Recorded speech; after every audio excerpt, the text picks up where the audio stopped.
ಈಗ ನಿನ್ನೆ ಏನು ಸುಪ್ರೀಂ ಕೋರ್ಟು ಒಂದು ಆದೇಶವನ್ನು ಹೊರಡಿಸಿದೆ.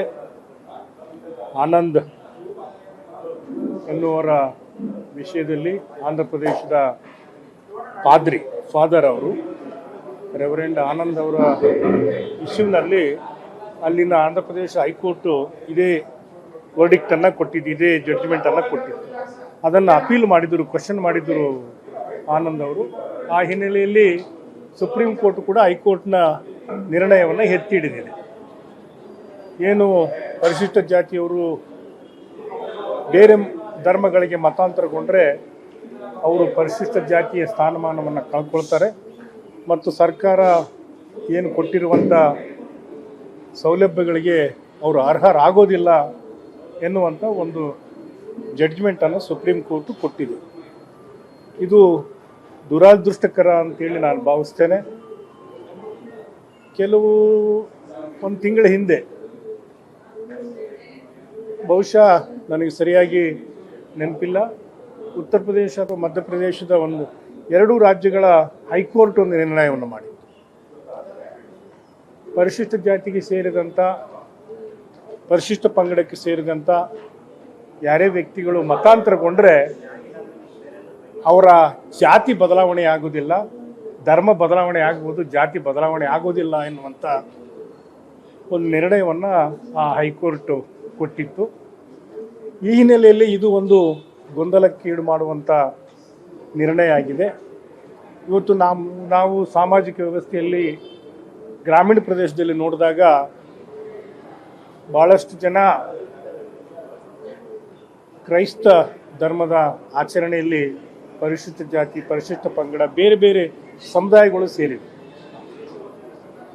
ಅವರೆಲ್ಲರೂ ಕೂಡ ಕ್ರಿಶ್ಚಿಯನ್ ಧರ್ಮವನ್ನು ಪಾಲನೆ ಮಾಡಿದರೂ ಕೂಡ ಅಲ್ಲಿನ ಸಾಮಾಜಿಕ ವ್ಯವಸ್ಥೆಯಲ್ಲಿ ಅವರನ್ನು ಮಾದಿಗರು ಸೇರ್ಪಡೆ ಆಗಿದ್ದರೆ, ಮತಾಂತರಗೊಂಡಿದ್ದರೆ ಅವರನ್ನು ಮಾದಿಗರಂತೆ ಹೇಳ್ತಾರೆ. ಪರಿಶಿಷ್ಟ ಪಂಗಡದವರು ನಾಯಕರು ಮತಾಂತರಗೊಂಡಿದ್ದರೆ ಅವರ ನಾಯಕರಂತಲೇ ಹೇಳ್ತಾರೆ. ಅವರು ದೇವರ ಒಂದು ವಿಷಯದಲ್ಲಿ ಧರ್ಮವನ್ನು ಅಷ್ಟು ಪರಿಗಣಿಸಿಲ್ಲ. ದೇವರು ಮತ್ತು ಆರಾಧನೆ ಹಿನ್ನೆಲೆಯಲ್ಲಿ ಕ್ರೈಸ್ತನ ಆರಾಧನೆಯನ್ನು ಮಾಡುವಂಥ ಹಿನ್ನೆಲೆಯಲ್ಲಿ ಅವರು ಚರ್ಚಿಗೆ ಹೋಗ್ತಾರೆ ಹೊರತು ಅವರು ಧರ್ಮದ ಬಗ್ಗೆ ಅವರಿಗೆ ಅಷ್ಟು ಅರಿವು ಮತ್ತು ಜ್ಞಾನ ಇಲ್ಲ ಎನ್ನುವಂಥ ಮಾತನ್ನು ನಾನು ಹೇಳಲಿಕ್ಕೆ ಇಚ್ಛೆಪಡ್ತೇನೆ. ಈಗಾಗಲೇ ಯಾಕೆ ಮತಾಂತರ ಆಗಬೇಕೆನ್ನುವುದನ್ನು ನೀವು ಕೂಡ ನೋಡಿದ್ದೀರಿ, ಕೇಳಿದ್ದೀರಿ, ಅನುಭವಿಸ್ತಾ ಇದ್ದೀವಿ ನಾವೆಲ್ಲರೂ ಕೂಡ. ಇವತ್ತಿನ ನಮ್ಮ ಏನು ಹಿಂದೂ ಧರ್ಮದಲ್ಲಿರುವಂಥ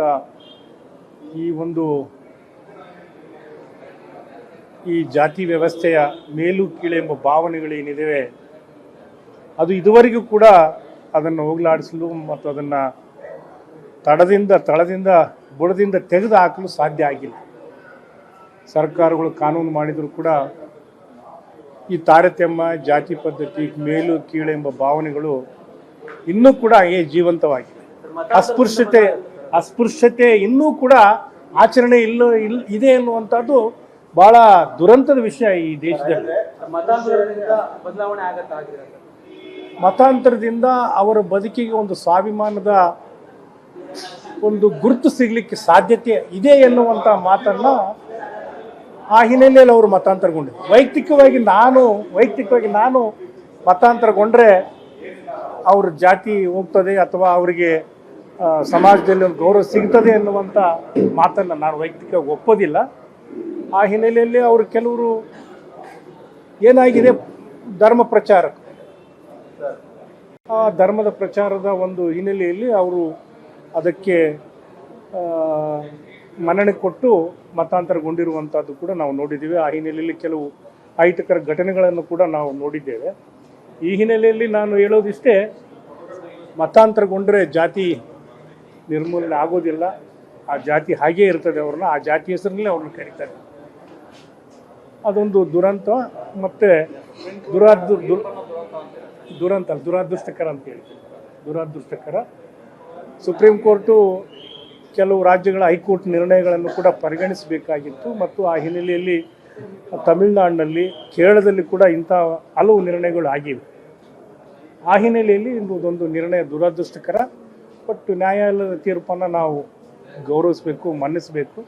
ಆ ಹಿನ್ನೆಲೆಯಲ್ಲಿ ಏನೇ ತೊಂದರೆ ಆದರೂ ಕೂಡ ನಮ್ಮ ಪರಿಶಿಷ್ಟ ಜಾತಿ, ಪರಿಶಿಷ್ಟ ಪಂಗಡದ ಮುಖಂಡರು ಧಾರ್ಮಿಕ ಹಿನ್ನೆಲೆಯಲ್ಲಿ ತಾವು ಇದನ್ನು ಪರಾಮರ್ಶೆ ಮಾಡಿಕೊಳ್ಬೇಕು ಮತ್ತು ವಿಮರ್ಶೆ ಮಾಡಿಕೊಳ್ಬೇಕು. ಮತಾಂತರದಿಂದ ಯಾವುದೇ ಬದಲಾವಣೆ ಆಗಲಿಕ್ಕೆ ಸಾಧ್ಯತೆ ಇಲ್ಲ ಎನ್ನುವಂಥದ್ದನ್ನು ಅವರು ಕೂಡ ಮನಗಳ್ಬೇಕು ಎನ್ನುವಂಥ ಮಾತನ್ನು ಬೇರೆ ರೀತಿಯಲ್ಲಿ ಹಿಂದುಳಿಲಿಕ್ಕೆ ಅವಕಾಶ ಆಗಬಾರ್ದು ರಿಸರ್ವೇಷನ್ ಮೂಲಕವಾಗಿ ಸಾಮಾಜಿಕವಾಗಿ ಮೇಲಿಟ್ಟು ಪ್ರಯತ್ನ ಆಯಿತು. ಆ ಸಾಮಾಜಿಕ ಮೇಲಿಟ್ಟು ಪ್ರಯತ್ನ ಆದಮೇಲೆ ಅದನ್ನು ನೀವು ಹಿಂದೂ ಧರ್ಮದಲ್ಲಿ ಅವೆಲ್ಲ ಇದೆ ಅಂತ ಹೇಳಿದ್ರು, ಓಕೆ, ಇರೋ ಕಾರಣಕ್ಕೆ ಇದೆಲ್ಲವನ್ನು ಕೊಟ್ಟಿದ್ದೀವಿ. ಅವರು ಅನ್ಯ ಧರ್ಮಕ್ಕೆ ಹೋದ ಮೇಲೆ ಹಿಂದೂ ಧರ್ಮದ ರಿಸರ್ವೇಷನ್ ಮತ್ತೊಂದವರಿಗೆ ಯಾಕೆ ಬೇಕು? ಇಲ್ಲಿರೋ ಬೇರೆಯವರಾರು ಬರೋಕ್ಕೆ ಅನುಕೂಲ ಆಗಲಿ ಅಲ್ವಾ? ಖಂಡಿತವಾಗಿ ಕೂಡ ಬೇರೆ ಧರ್ಮಕ್ಕೆ ಮತಾಂತರಗೊಂಡ್ರೆ ಅವರಿಗೆ ಆ ಸವಲತ್ತುಗಳು ಸಿಗೋದಿಲ್ಲ. ಅದನ್ನು ಭಾಳಷ್ಟು ಜನ ಕ್ವಶನ್ ಮಾಡ್ತಾ ಇದ್ದಾರೆ. ತೊಗೊಂಡ್ರೆ ಅದನ್ನು ಚಾಲೆಂಜ್ ಮಾಡ್ತಾ ಇದ್ದಾರೆ. ಅದು ಕೋರ್ಟು ಕಚೇರಿಗಳವೆಲ್ಲ ನೋಡ್ತಾ ಇವೆ. ಹಾಗೆ ಸುಮ್ಮನೆ ಮತಾಂತರಗೊಂಡ ನಂತರ ಕೂಡ ಅವರು SC ಒಂದು ಪ್ರಮಾಣ ಪತ್ರದ ಮೇಲೆ ಸವಲತ್ತುಗಳನ್ನು ಪಡೆಯುವಂಥ ಉದಾಹರಣೆಗಳು ಭಾಳ ಕಡಿಮೆ. ಬೇರೆ ಕಿದ್ದಲ್ಲಿ ಕೂಡ ಅಲ್ಲಿ ಆ ಭಾಗದಲ್ಲಿ ಅದನ್ನು ಪ್ರಶ್ನೆ ಮಾಡ್ತಾರೆ. ಅದು ಕೋರ್ಟಲ್ಲಿ ನಡೀತಾ ಇದೆ ವಾದಗಳು. ನನ್ನ ವೈಯಕ್ತಿಕ ವಿಚಾರ, ಮತಾಂತರ ಆದರೆ ಜಾತಿ ಬದಲಾವಣೆ ಆಗೋದಿಲ್ಲ ಅನ್ನೋದನ್ನು ಸ್ಪಷ್ಟಪಡಿಸಿದೆ. ಜಾತಿ ಹಾಗೆ ಉಳಿತದೆ, ಧರ್ಮ ಬೇರೆ. ಮತಾಂತರಗೊಂಡರೂ ಕೂಡ ಆ ಜಾತಿ ಇರೋದರಿಂದ, ವ್ಯವಸ್ಥೆಯಲ್ಲಿ ಆ ಜಾತಿಯಿಂದೇ ಅವರನ್ನು ಕರೆಯೋದ್ರಿಂದ ಆ ಒಂದು SC ಸರ್ಟಿಫಿಕೇಟ್ ಅವರಿಗೆ ಕೊಡಬೇಕು, ಆ ಸವಲತ್ತುಗಳನ್ನು ಕೊಡಬೇಕು ಎನ್ನುವಂಥದ್ದು ನನ್ನ ವೈಯಕ್ತಿಕ ಅಭಿಪ್ರಾಯ. ನಾನು ಉದಾಹರಣೆ ಹೇಳ್ತಿದ್ದೇನೆ. ಈಗ ತಾರತಮ್ಯ ಯಾಕೆ? ಸಿಖ್ ಧರ್ಮಕ್ಕೆ ಮತಾಂತರಗೊಂಡ್ರೆ ಅವರಿಗೆ SC ಸರ್ಟಿಫಿಕೇಟ್ ಕೊಡ್ತೇವೆ, ಸವಲತ್ತುಗಳನ್ನು ಕೊಡ್ತೇವೆ. ಬೌದ್ಧ ಧರ್ಮಕ್ಕೆ ಮತಾಂತರಗೊಂಡ್ರೆ ಅವರಿಗೆ SC ಸರ್ಟಿಫಿಕೇಟ್ ಕೊಡ್ತೇವೆ, ಅವರಿಗೆ ಸವಲತ್ತುಗಳನ್ನು ಕೊಡ್ತೇವೆ. ಹೀಗಾಗಿ ಯಾಕೆ ಕ್ರಿಶ್ಚಿಯನ್ ಧರ್ಮಕ್ಕೆ ಕೊಟ್ಟರೆ ಭಾರತದಲ್ಲಿ ಉಳಿಯುತ್ತಿರುವಂಥ ಧರ್ಮವೇ ಬೇರೆ, ಪಾಶ್ಚಾತ್ಯ ಧರ್ಮವೇ ಬೇರೆ ಅನ್ನುವಂಥದ್ದು ಕಾನ್ಸೆಪ್ಟ್ನ ಆಧಾರದಲ್ಲಿ ಅದನ್ನು ಆ ಥರ ಪರಿಗಣನೆ ಕಟ್ತಾರೆ. ಅದನ್ನು ಯಾರು ನಿರ್ಣಯ ಮಾಡಿದ್ದಾರೆ? ಭಾರತದಲ್ಲೇ ಇದಾಗಿರುವಂಥ ಧರ್ಮಗಳಿಗೆ ಮಾತ್ರ ಕೊಡಬೇಕು ಅಂತೇಳಿ ಏನಾದರೂ ಸಂವಿಧಾನದಲ್ಲಿ ಅದು ಸ್ಪಷ್ಟವಾಗಿ ಏನಾದರೂ ಇದೆ ಏನು? ಅಂಥದ್ದು ಯಾವುದು ಸಂವಿಧಾನದಲ್ಲಿ ಉಲ್ಲೇಖ ಇಲ್ಲಲ್ಲ. ಕೋರ್ಟ್ ತೀರ್ಪು ಕೊಡುವಾಗ ಕೂಡ ಉಲ್ಲೇಖ ಮಾಡಿದೆ. ಬೌದ್ಧ ಧರ್ಮ ಅಥವಾ ಇತರ ಧರ್ಮ ಅದಕ್ಕೆ ಮತಾಂತರ ಇಲ್ಲಾಂದ್ರೆ ಕ್ರಿಶ್ಚಿಯನ್ ಧರ್ಮ ಅಥವಾ ಇನ್ನಿತರ ಬೇರೆ ಧರ್ಮ ಮತಾಂತರ ಮಾತ್ರ ಅಂತ. ಬೇರೆ ಧರ್ಮಗಳಿಗೆ ಮತಾಂತರಗೊಂಡು ಈ ತಾರತಮ್ಯ ಯಾಕೆ ಅನ್ನೋದನ್ನು ಪ್ರಶ್ನೆ ಮಾಡ್ತಾ ಇದ್ದೀನಿ. ಪ್ರೋತ್ಸಾಹ ಪ್ರಶ್ನೆ ಇಲ್ಲ, ನಾವು ವೈಯಕ್ತಿಕ ವಿಚಾರ. ಅದು ಪ್ರೋತ್ಸಾಹದ ಮಾತಲ್ಲ. ನಾನೇನು ಧರ್ಮ ಪ್ರಚಾರಕ್ಕೆಲ್ಲ ಹೋಗಿ ನಾನು ಪ್ರಚಾರ ಮಾಡಿ ಮತಾಂತರ ಇಲ್ಲಿ ಸರಿಯಾಗಬೇಕು ಅನ್ನೋದು ಅನುಮಾನ ಇಲ್ಲ.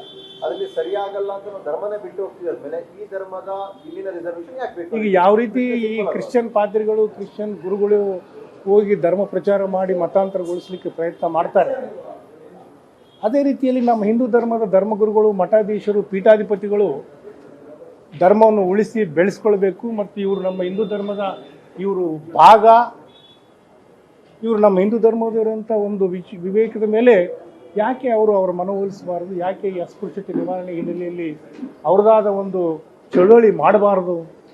ಇದು ನನ್ನ ಪ್ರಶ್ನೆ. ಅವ್ರ ಧರ್ಮ ರಕ್ಷಕರಲ್ಲ ನಮ್ಮ ಮಠಾಧೀಶರು, ಪೀಠಾಧಿಪತಿಗಳು, ನಮ್ಮ ಧರ್ಮ ರಕ್ಷಕರು. ಅವ್ರು ಯಾಕೆ ಬೇರೆ ಧರ್ಮದವರು ಪ್ರಚಾರದಿಂದ ಅವ್ರು ಯಾಕೆ ನಮ್ಮ SC ಬಡಾವಣೆಗಳಲ್ಲಿ ಹೋಗಿ ಈ ಒಂದು ವ್ಯವಸ್ಥೆ ಮಾಡಬಾರ್ದು, ಮೇಲು ಕೀಳೆಂಬ ತಾರತಮ್ಯ ಇರಬಾರ್ದು, ಅಸ್ಪೃಶ್ಯತೆ ಆಚರಣೆ ಆಗಬಾರ್ದು ಅಂತೇಳಿ ಯಾಕೆ ಅವರ ಅಂಥವ್ರನ್ನೆಲ್ಲ ಈ ಸಮಾಜ ಏನಾಗಿದೆ? ಬಸವಣ್ಣವ್ರ ವಿಷಯ, ಬಸವಣ್ಣವರ ಅಂತ್ಯ ಯಾಕೆ ಆಯಿತು? ಅವರು ಅಂತರ್ಜಾತೀಯ ವಿವಾಹ ಪ್ರೋತ್ಸಾಹಿದ್ರು ಮಾಡಿದ್ರು ಅನ್ನೋ ಕಾರಣದಿಂದ ಅವರನ್ನು ಸಹಿಸಲಾರದಂತೆ ಅವರ ಜಾತಿ ಸಮುದಾಯವೇ ಅವರನ್ನು ಅಂತ್ಯಗೊಳಿಸುವಂಥ ದುರ್ಘಟನೆ ಈ ವ್ಯವಸ್ಥೆಯಲ್ಲಿ. ಮತಾಂತರ ಆದ್ರೂ ಕೂಡ SCಗೆ ಸಿಗಬೇಕಾದಂಥ ಸೌಲಭ್ಯಗಳು ಸಿಗಬೇಕು ಅನ್ನೋದು ನಿಮ್ಮ ವಾದನ ಸರ್? ನನ್ನ ವೈಯಕ್ತಿಕವಾದ. ಧರ್ಮನೇ ಬೇರೆ, ಧರ್ಮ ಮತಾಂತರಗೊಂಡೇ ಜಾತಿ ಬದಲಾವಣೆ ಆಗೋದಿಲ್ಲ. ಮತ್ತು ಅವರನ್ನು ಬೇರೆ ಸಮುದಾಯ ಅಷ್ಟೇ ಪ್ರೀತಿಯಿಂದ ಹತ್ರ ಕರ್ಕೊಳ್ಳೋದಿಲ್ಲ ಅನ್ನೋದು ನಿರ್ವಿವಾದ.